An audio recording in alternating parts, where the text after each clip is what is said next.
Goeiedag my boete en sissa, wees gegroet in die wonderlike naam van Jesus op hierdie geseënde woensdagoggend en baie dankie vir die voorreg wat ek het om vir elkeen van julle te kan bid, om hierdie dag saam met julle te kan begin in gebed. Ek hoop julle het baie lekker geslaap en julle is uitgerus vir hierdie dag. Kom ons bid saam. Vader, baie dankie vir die voorreg wat ek het om vir my boete en sissa te kan bid. Dankie liewe Here vir elkeen van hulle wat die tyd neem om hierdie gebede te ontvang, Here.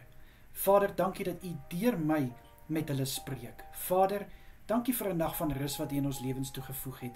Dankie Here dat ons goeie rus kon inkry. Dankie liewe Here dat ons deur U genade vanoggend opgewek is om hierdie dag te betree. Vader, ek bid dat elkeen se dag voorspoedig sal wees. Vader, my gebed is dat dit wat hulle hande aanraak vandag, mag dit suksesvol wees. Ek bid liewe Here dat hulle die arbeid sal pluk, liewe Here, van dit wat hulle hande vind om te doen vandag, in Jesus naam.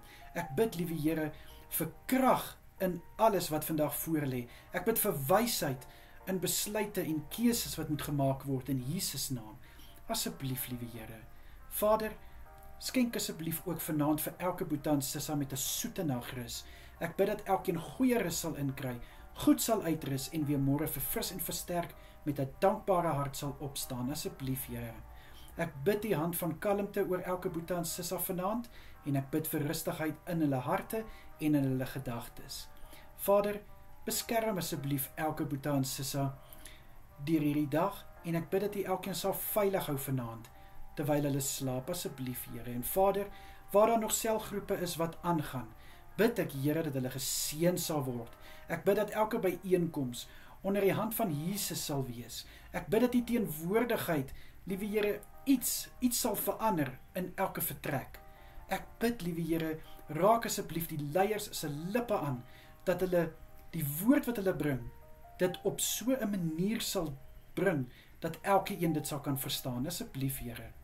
Vader, en waar daar vanaand van die groepe is wat afsluit, wat dalk 'n bietjie by mekaar gaan sosialiseer, bid ek Here, dat U asseblief ook daar teenwoordigheid sal wees. Liewe Here, al is dit net 'n sosiale geleentheid, laat U nog steeds die middelpunt wees van elke byeenkoms. Asseblief Here, in Jesus Christus naam is dit my gebed.